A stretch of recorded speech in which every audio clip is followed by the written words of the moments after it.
So left off the last little video on what proponents of marijuana use, some of the devices they use. They use two big ones, actually three.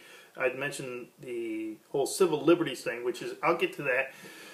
I want to do that towards the end though, because I actually kind of identify with that one. But the other two, which are complete BS, is moral relativism and defining deviancy down. Defining deviancy down is basically, so many people do it, it's okay now. We don't really see it as a problem. We don't have that stigma attached to it anymore.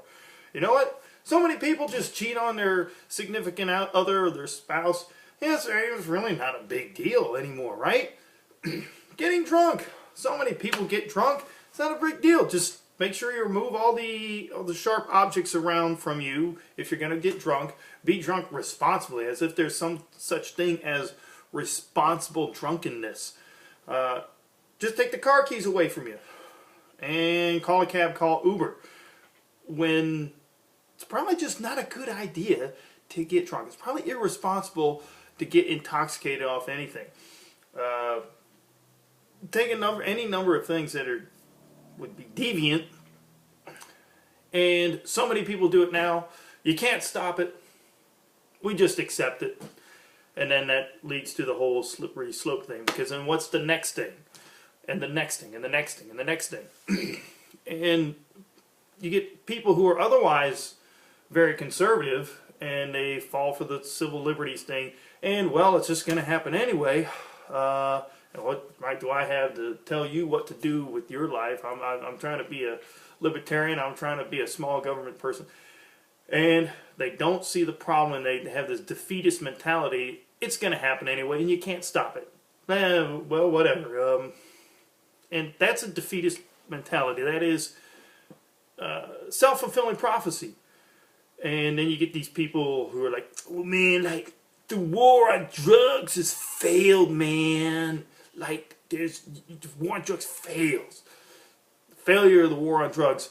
Yet none of these people have ever defined what a victory on the war on drugs would be. I mean, the war on drugs is just a phrase to get people to understand that they're fighting this. But it's just like there's no war on crime. It's not a war, it's crime.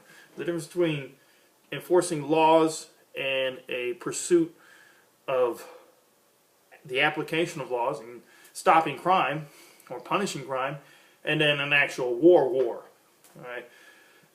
They coined the phrase war on drugs because there were cartels. There was kind of the face to the whole pursuit of the war. But it's not really a war. There's not going to be somebody waving a white flag surrendering. We surrender all our drugs. Okay, there will be no more drugs anymore. If they ever do actually define what a victory on the war on drugs would look like in order to say that it failed, they say, well, we still have drugs. There's always going to be drugs. Well, I mean, hell, there's always going to be murder. There's always going to be robbery, rape, arson. The war on murder failed because people still commit murder. There are still victims of murder. Before Colorado legalized it for recreational use, nationwide, and I'm sure it's changed now, but nationwide, 8%.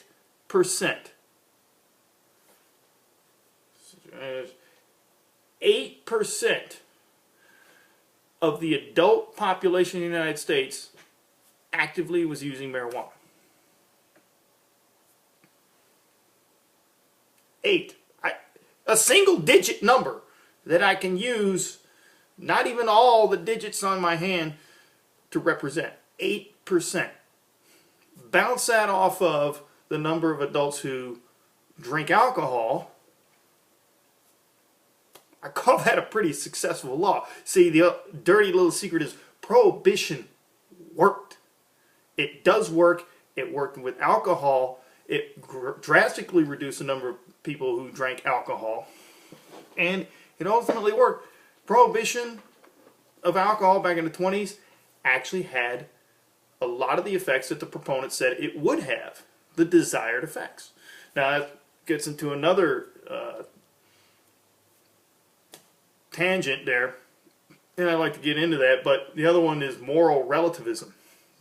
Well, I have to shake my head and do the old Picard facepalm thing anytime I hear someone say alcohol and getting drunk is worse than getting high on THC and marijuana. First off, I can argue that, but that's not the argument. All right. First off, let me throw out just a real quick argument. I hear people say, well, I'd rather see people high on marijuana than drunk on alcohol because they behave way worse. Well, first off, if we made marijuana legal, just go ahead. How does it solve the alcohol problem? If people sitting there drinking a beer, that, oh, marijuana's legal now. There, what am I doing drinking that beer for? Let me start toking up. No, in fact, what they're gonna do, the drinkers aren't gonna stop drinking. A lot of people are gonna do those stupid college tricks where you hold it and you try to take a shot of beer at the same time while you're holding that thing.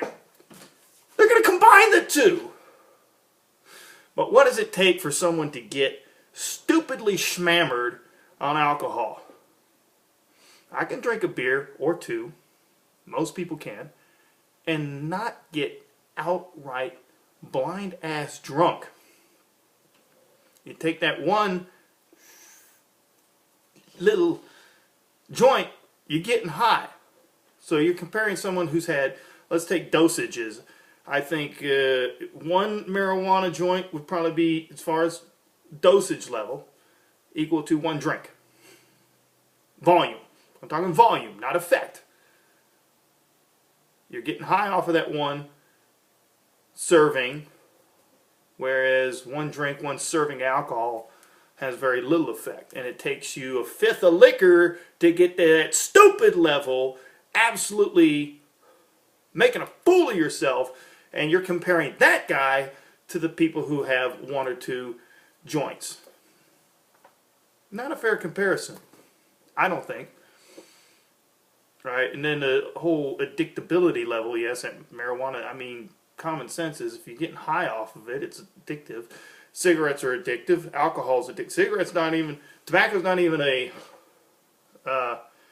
mind-altering substance. Then you get to alcohol, where it takes a higher dosage to get to that intoxication level. That's also addictive. More addictive than tobacco, you would say. You know, you can quit tobacco cold turkey. You need Alcoholics Anonymous or something to quit that chemical dependency on alcohol. So it just stands to reason that something that you do specifically to get high and you cannot use in such a moderation where you don't would be more addictive. Now, I'm not saying that everybody who's a user of marijuana is an addict. Like, not everybody who drinks is an alcoholic. But it stands to reason, common sense will tell you that it's more addictive. Now, scientific studies and stuff like that, we got more mass information about alcohol than we do marijuana because it's usage known. But the data that you can extrapolate from what you do know, the little that you do know about marijuana, you say that's probably a bad idea. But I just threw that out there for fun. That's not the argument. It's a deflection to sit there and say that there are worse things in marijuana. And so, because there's worse things in marijuana, we should be okay with it and just go ahead and let it go. That's dumb. That's a deflection. That's not saying marijuana is okay. Comparing bad behavior to worse behavior doesn't make the bad behavior okay. Nor does it say that it should be taken off the Schedule 1 listing. Schedule 1 drugs are like alcohol, but the cocaine and heroin, man, that's the hard stuff, man. You can't compare weed to cocaine and speed and heroin and all that and meth. Well, recognizing that some Schedule 1 drugs are worse than other Schedule 1 drugs doesn't make the lesser bad Schedule 1 drugs not Schedule 1. Schedule 1 has a very specific definition.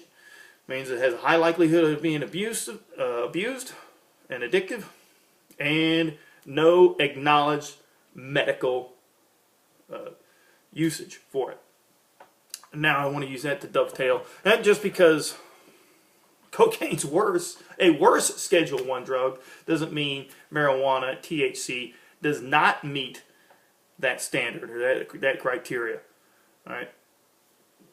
Okay, so not all Schedule 1 drugs are created equally bad. But the whole, I wouldn't use the Schedule 1 definition of not having a recognized or acknowledged medical use to dovetail into the whole medical thing. Okay. I got it. That oil extract that helps kids with epilepsy, I'm cool. I'm good. Fine.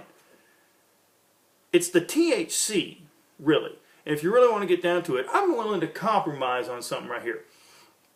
Take marijuana off of Schedule 1, but leave the THC substance on Schedule 1.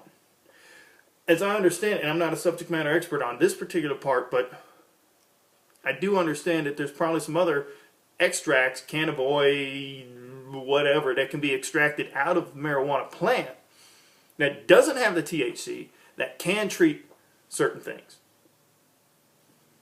All right. I will submit to you that that could be true, and I'm good with that. Well, we need to remove it off of the Schedule 1 so we can find out more about it and more medical applications for it. Well, okay, we can probably discuss streamlining some of the red tape to experiment with it and scientifically, medically, biologically, whatever, with lab rats, however you want to do that.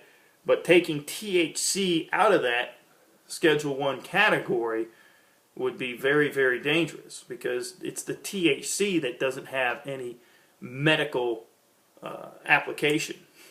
Now, the best things that people have been able to give me, I mean, we're talking the best arguments is things like the glaucoma thing. All right, it helps people with glaucoma, it helps them see better. Yeah, but it only helps them while they're intoxicated. It only helps them while they're in an altered mental state. It only helps you vision with glaucoma while in an altered mental state. So what good is it? You can't go out and drive. You can't go out and operate heavy machinery. You can't be productive and actually go to work and do stuff in an altered mental state like that. So what good is it? But it helps cancer patients keep their food down, man. Like cancer patients, don't you care about cancer? So it cures cancer? Well, no, man. It keeps them to keep the food down when they're on the medicines for that, when they're on the chemo.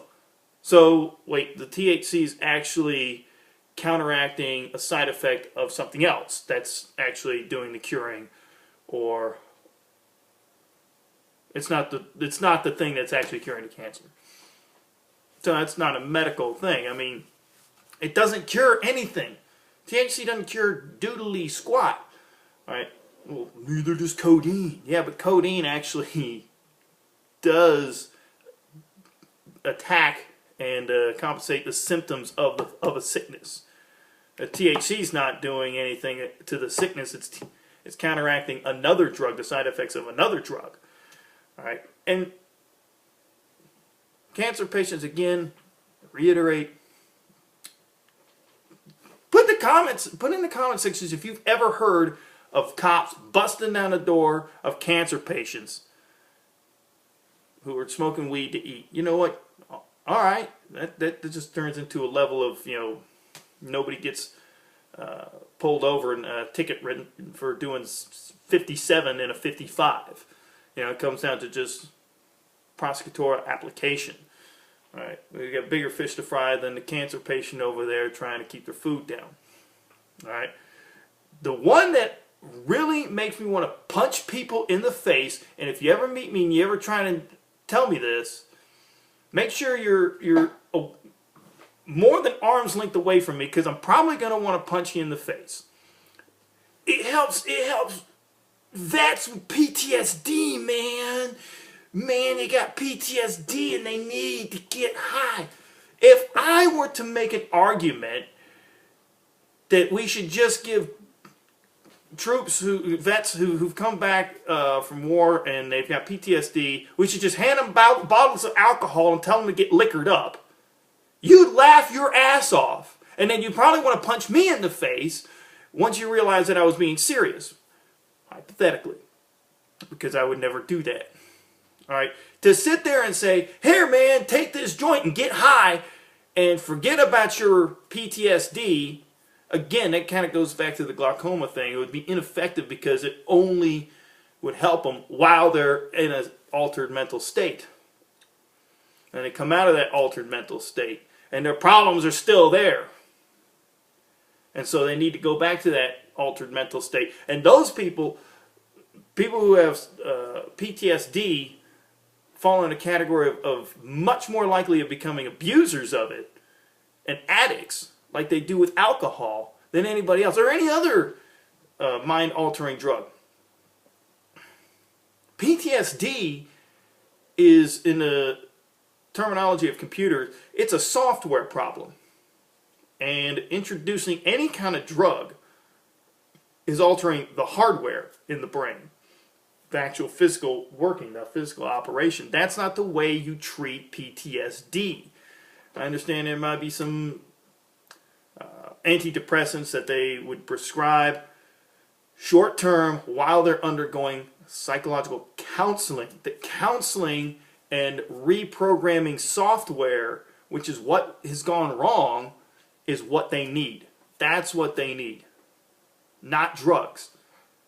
I think it's questionable to prescribe any kind of antidepressant for those with PTSD. Questionable. I mean, maybe there might be some in there that, again, short term, while they're undergoing the psychological care, psychiatric, psychological. There's a difference. Hardware, software. You got a software problem. The programming's been messed up. We need to fix that, not the hardware.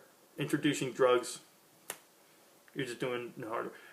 They use that argument to tug at heartstrings. Oh, I care about our vets. Yeah. PTSD. Oh, it helps PTSD.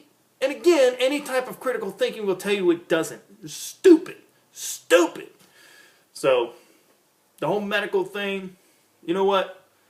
I want to make sure you're focusing on THC and make sure that THC, the thing that gets you high, stays Schedule 1 and banned because of the second and third order effects. Again, that goes into the civil liberties things. And I'll get to that again, so I guess I'm going to do a part 3. See ya.